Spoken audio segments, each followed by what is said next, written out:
Hello and welcome to Which Way Witchery. My name is Deanna and I am going to be sharing some protection tips and tricks for beginner witches or for seasoned practitioners that just want to learn a little bit more about protection magic. A lot of these forms of protection that I will be sharing today were developed while I was still in the broom closet. So if you are also a closeted witch, this might be a good video for you. So, let's get into it. Number 1, wearing black clothing. There's a reason why witches are always depicted in wearing black clothing. It's because black is synonymous for protection. It is the protective color. So if you don't like wearing black over your clothing, you can always wear black undergarments, such as tank tops, bras, underwear, socks, and no one would be the wiser. I like to always have something black in my clothing because if for whatever reason I forget to put on my other forms of protection, at least I have that layer of protection. Number 2, using herbs in drinks and food. My favorite way of using protection is making myself a herbal tea. This tea here is made from kitchen sage, cloves, cinnamon, rosemary, and ginger. I add the ginger in there to give the spell a little extra punch. And then I also stir in my intentions for protection. So clockwise, I'm bringing in protection. Counterclockwise, I'm removing negativity that could cause me problems. And I do that with a lot of the things that I'm cooking. Clockwise, I put in my intention for that food. Counterclockwise, I remove what I don't want to bring into the space. Some really great protection herbs that go well with any meal is sage, cinnamon, black pepper, cayenne pepper, although those two could be considered baneful because of their spice or their heat. There's also mullein, which makes a great tea or salve if you're so inclined. Plantain is great for traveling. Clove and lavender is wonderful for sleep protection. There are all sorts of herbs that you can use in both your cooking and in your drinking. You can also include salt. Salt is a great protection and cleansing element as well. Now, if you're not inclined in wearing black and you're not really into drinking herbs or adding them to your food for whatever reason, you can always veil. Now, veiling is simple. There's a lot of videos on it, but the way I like to veil is just getting a scarf and tying it underneath. And sometimes I spray it with my protection spray or have my protection oil on my hands and rub it on the scarf for extra protection. And this helps protect against psychic attacks. But if you don't have one of those, a little beanie will work just as well. Now, my first line of defense is wearing black, but when it comes to doing my divination work or my crafting, I like to have a little extra protection. So I usually wear charmed jewelry. There are many different ways you can go about charming your jewelry. You don't have to buy any special jewelry. You can charm jewelry you already have. And the way I go about it is I put them on my altar in the evening and ask my spiritual team to imbue it with protection. Other ways you can do it is sitting it in salt rubbing them down with protection oil, and just setting your intentions while holding your items in your hands. And that can set your intention for protection going forward. There are also many videos on charming jewelry. I will put them in the comment section down below for you to check out. Number 5, makeup. Now, I'm not really a makeup person. I don't wear foundation. The closest I get to making my face up is maybe some lip gloss and some mascara, and that's about it. But if you are into makeup, you can always use sigils by drawing the sigils on your face when you're putting on your foundation or your lotion, and rub that into your face, and it will help protect you. You can also use perfumes or deodorants. I use a rosemary lavender deodorant, so I have the rosemary and the lavender protecting me throughout the day. If you have a certain perfume you like, you can use that perfume. Another idea for those that aren't really into makeup, you can buy yourself a cinnamon or mint chapstick and use that as a form of protection, because cinnamon and mint both have protection qualities, and it's a quick way to protect yourself without really drawing attention to yourself. And it's a great thing to have on the go, because you never know when you'll need that little extra boost of protection.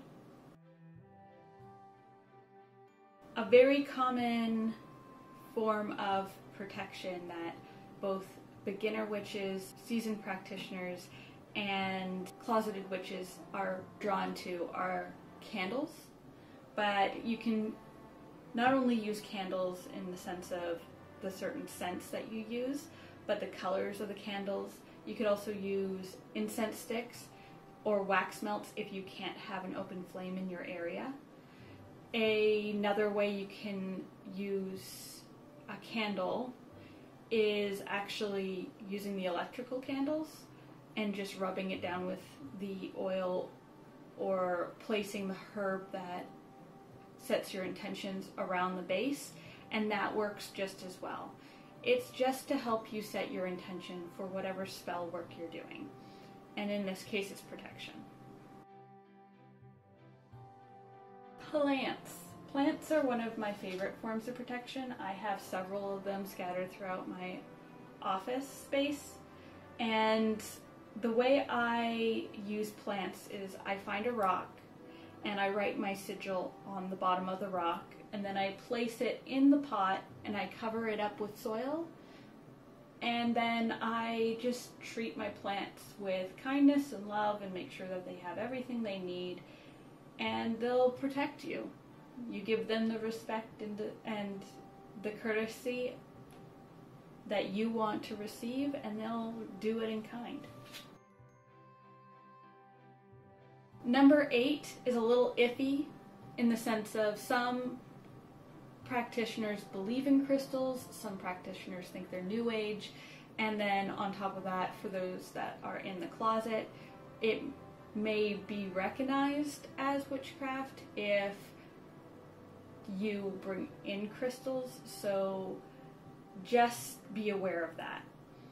But I use crystals as a form of protection because that's just my practice. And some really great protection stones that I have is hematite, black obsidian, and tiger eye.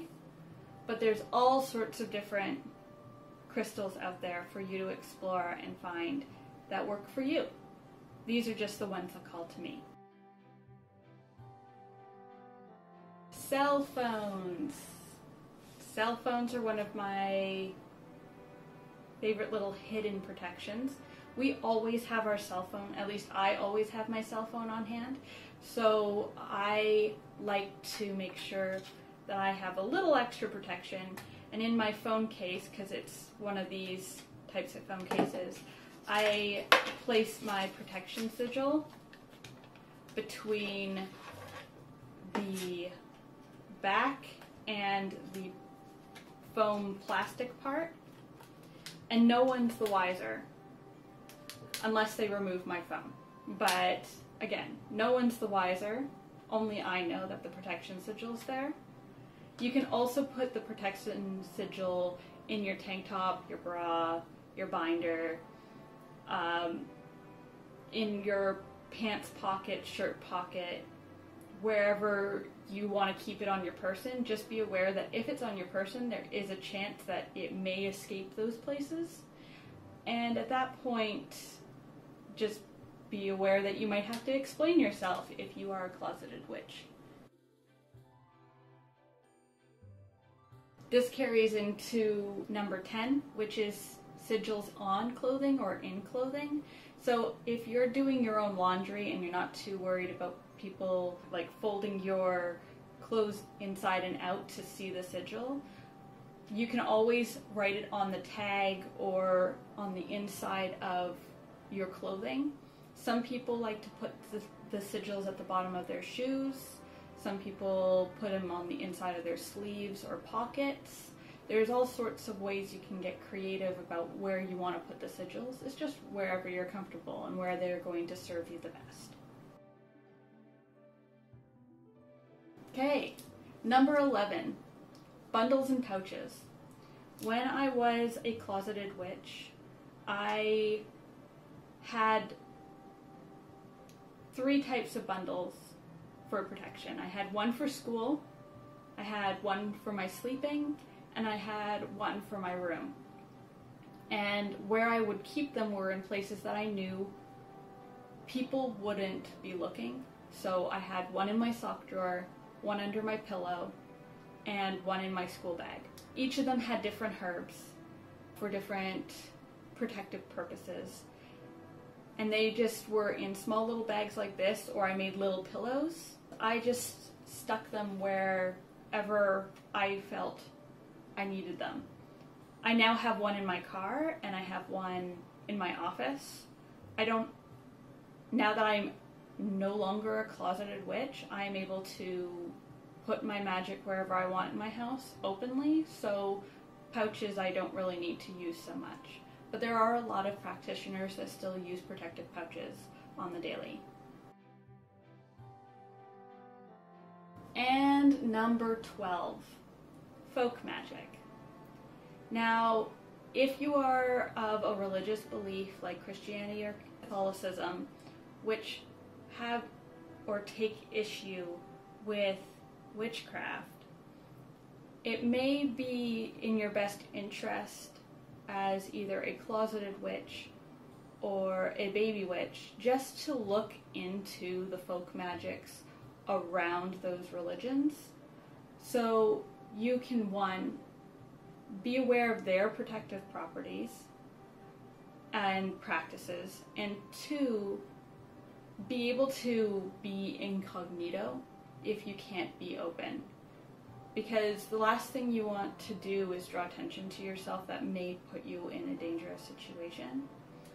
I was lucky enough not to live in that sort of situation, but I do know of friends who had to learn folk magic so they could use their protection magic at home without their parents being the wiser.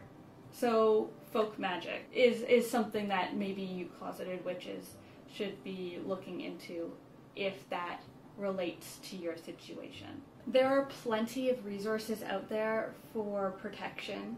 I will list them down below.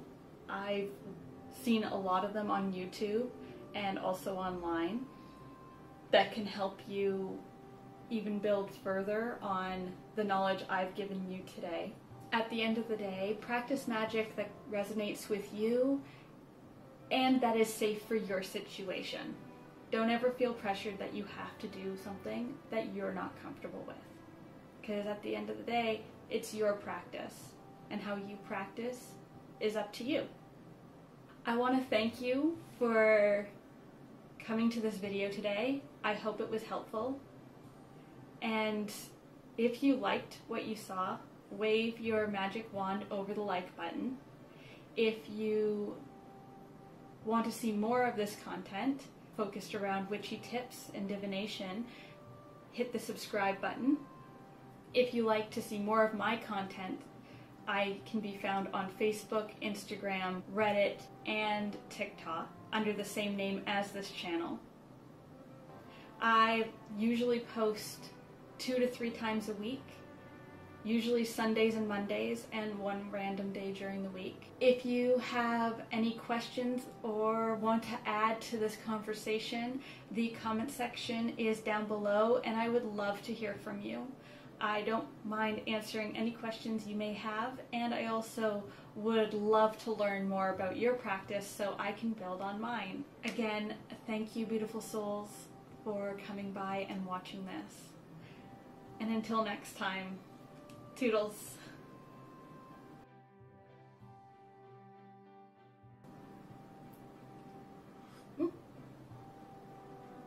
Ah, that's hot. Now my tongue's all fuzzy. Oh, what's that? That doesn't smell like jasmine.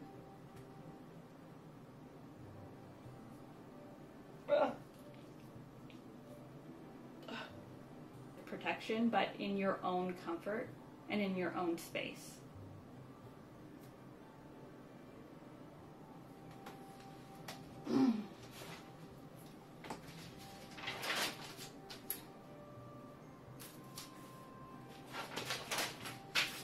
What do you say, Mr. Bones? Was that okay?